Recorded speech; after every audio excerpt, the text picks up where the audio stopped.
வெடிபொருட்களை மறைத்து எடுத்துச் சென்ற பெண் கைது. இலங்கையில் அத்தியாவசிய பொருட்களின் விலை 46% அதிகரிப்பு. வரலாறு காணாத வகையில் உயர்ந்து கரட்டின் விலையில் மாற்றம். அரசு ஊழியர்களுக்கான சம்பள உயர்வு தொடர்பில் வெளியான மற்றொரு சுற்றறிக்கை. கனடாவில் குடியேற காத்திருப்போருக்கு ஏற்பட உள்ள சிக்கல். இலங்கையில் தடுத்து வைக்கப்பட்டுள்ள இந்திய மீனவர்களை விடுவிக்க நடவடிக்கை. இரட்டை குடியுரிமையை அனுமதிக்கும் பிரபல நாடு. வானிலையில் ஏற்பட போகும் மாற்றம் மக்களுக்கு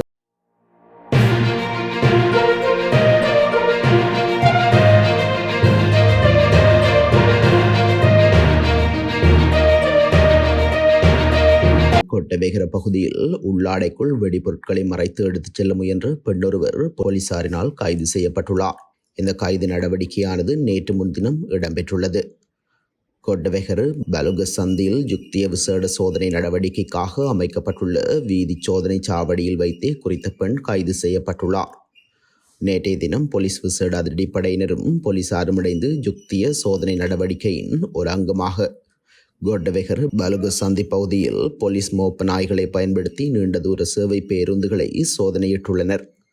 இதன்போது பேருந்து ஒன்றில் பயணித்த சந்தேகத்திற்கிடமான பெண்ணொருவரை சோதனை செய்ததில் அவரின் உள்ளாடையில் மறைத்து வைக்கப்பட்டிருந்த 2 டெட்டனேட்டர்கள், 165 கிராம் கருப்பு வெடிமருந்து, 605 கிராம் அமோனியா மற்றும் 10 அடி நீளமான இணைப்பு வயர் என்பன போலீசாரினால் மீட்கப்பட்டுள்ளது. தனது வீட்டின் பின்புறமுள்ள கல்லொன்றை உடைப்பதற்காக குறித்த வெடிமருந்தை கொண்டு வந்ததாக அவர் போலீசாரிடம் கூறியுள்ளார். கல்குவாரியில் பணிபுரிந்துவிட்டு திரும்பும் போது குறித்த வெடிபொருட்களை எடுத்து வந்ததாக அவர் தொடர்ந்தும் தெரிவித்துள்ளார்.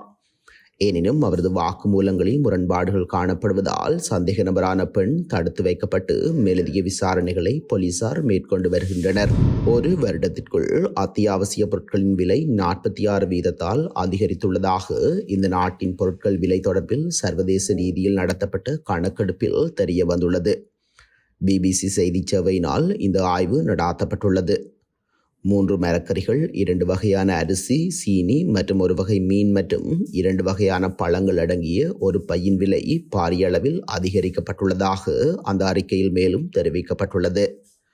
இலங்கை மத்திய வங்கியின் அறிக்கைகள் மற்றும் வெளிச்சந்தையில் உள்ள தினசரி சில்லறை விலைகள் ஆகியவற்றின் அடிப்படையில் உரிய கணக்கெடுப்பு அறிக்கை தயாரிக்கப்பட்டுள்ளது. 2023 ஆண்டு ஜனவரி மாதம் குறித்த பொருட்கள் அடங்கிய ஒரு பையின் விலை 7,176 ரூபாவாகும். இந்த ஆண்டு ஜனவரியில் அந்த பையின் விலை 10,454 ரூபாயாக 3,278 ரூபாயில் அதிகரித்துள்ளது. பிபிசி அறிக்கைக்கமைய பொருட்களின் விலை அதிகரிப்பு 46% என குறிப்பிடப்படுகின்றது. நாட்டில் வரலாறு காணாத வகையில் உயர்ந்திருந்த கரட்டின் விலை இன்று சடுதியாக குறைவடைந்துள்ளது. அண்மைய நாட்களில் 2,000 ரூபாவுக்கும் அதிக விலையில் விற்பனை செய்யப்பட்ட கேரட் 1 கிலோகிராம் தற்போது சந்தையில் 700 ரூபாய் முதல் 800 ரூபாய்க்கு இடைப்பட்ட விலைகளில் விற்பனை செய்யப்படுவதாக வர்த்தகர்கள் தெரிவிக்கின்றனர். இதற்கமைய பேலியகொட மெனிங் சந்தையில் கேரட் 1 கிலோகிராம் ஒன்றின் சில்லறை விலை இன்றைய தினம் 750 ரூபாய் முதல் 850 ரூபாய் வரையில் பதிவாகியிருந்தது. அத்துடன் போஞ்சி 1 கிலோகிராம் 650 ரூபாவுக்கும், கோவா கிலோகிராம் ஒன்று 500 ரூபாவுக்கும், லீக்ஸ் 1 கிலோகிராம் 350 ரூபாவிற்கும் விற்பனை செய்யப்பட்டுள்ளது. இதே நேரம் 1 கிலோகிராம் தக்காளி 450 ரூபாவாகவும், 1 கிலோகிராம் கறிமிளகாய் 850 ரூபாவாகவும், 1 கிலோகிராம் வெண்டைக்காய் 350 ரூபாய் முதல் 450 ரூபாவுக்கும் விற்பனை செய்யப்பட்டுள்ளது. கொழும்பு மெனிங் சந்தை, கெப்டிபோல விசேட பொருளாதார நிலையம், புறக்கோட்டை பொருளாதார மத்திய நிலையம், தம்புள்ளை, நரையன்பட்டி, நுவரெலியா உள்ளிட்ட பொருளாதார மத்திய நிலையங்களிலும் மரக்கறிகளின் விலை வீழ்ச்சியடைந்துள்ளதாக தெரிவிக்கப்படுகின்றது.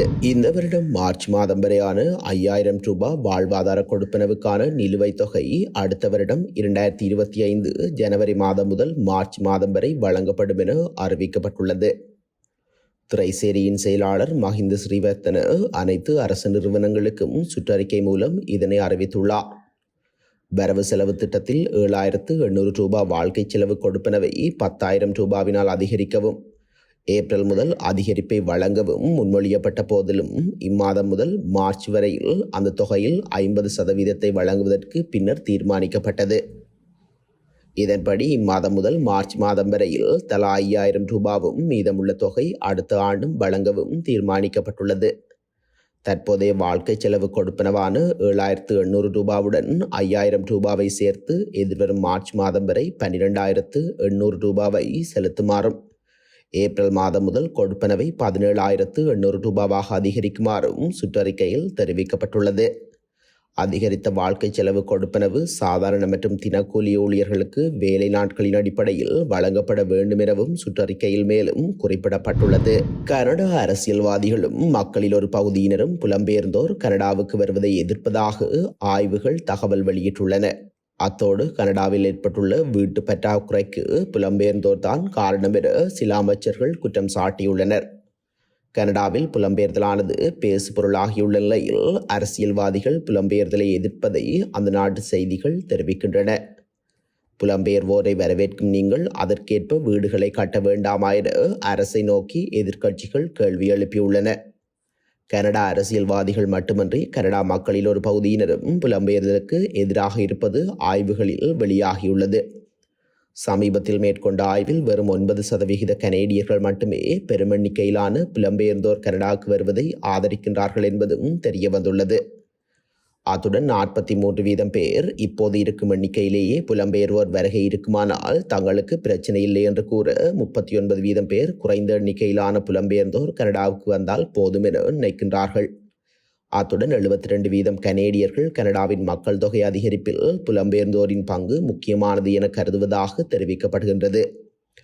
அதே எண்ணிக்கையிலானவர்கள், அதாவது 75% கனேடியர்கள் வீடுகள் பற்றாக்குறை பிரச்சினைக்கு புலம்பெயர்ந்தோர் தான் காரணம் என்றும், 73% கனேடியர்கள் கனடாவின் மருத்துவ அமைப்புக்கு அழுத்தம் கொடுப்பதற்கு புலம்பெயர்ந்தோர் காரணம் என்றும் கருதுகின்றனர்.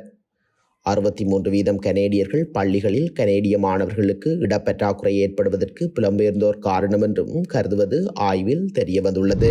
இந்திய பிரதமர் நரேந்திர மோடியின் ராமேஸ்வர வருகையொட்டி இலங்கையில் தடுத்து வைக்கப்பட்டுள்ள இந்திய மீனவர்களை விரைந்து விடுவிக்க நடவடிக்கை எடுக்கப்பட்டுள்ளது. இலங்கை கடற்பரப்பிற்குள் அத்துமீறி மீன்பிடியில் ஈடுபட்ட 40 மீனவர்கள் யாழ்ப்பாணம் மற்றும் வவுனியா சிறைகளில் விளக்கமறியலில் தடுத்து வைக்கப்பட்டுள்ளனர். இவ்வாறு தடுத்து வைக்கப்பட்டுள்ள மீனவர்களை விடுவிக்கவே முயற்சி எடுக்கப்பட்டு வருகின்றது. புதிய சட்டமூலத்தினால் ஜேர்மனியில் குடியுரிமை பெறுவதில் நிலவி வந்த சிக்கல்கள் குறைவடையும் என எதிர்பார்க்கப்படுகின்றது. இன்றைய நாள் வரை ஜேர்மனியில் இரட்டை குடியுரிமை தடை செய்யப்பட்டுள்ள நிலையில் இனிவரும் காலங்களில் அதற்கு அனுமதி வழங்கப்பட உள்ளதாகவும் கூறப்படுகின்றது. வடமத்திய கிழக்கு மற்றும் ஊவா மாகாணங்களில் இன்று கடும் மழை பெய்யக்கூடும் என வளிமண்டலவியல் திணைக்களம் எதிர்வு கூறியுள்ளது. மத்திய மற்றும் சப்ரகமுவா மாகாணங்களிலும் காலி மற்றும் மாத்தறை மாவட்டங்களிலும் 2 மணிக்கு பிறகு மழையோ அல்லது இடியுடன் கூடிய மழையோ பெய்யக்கூடும்.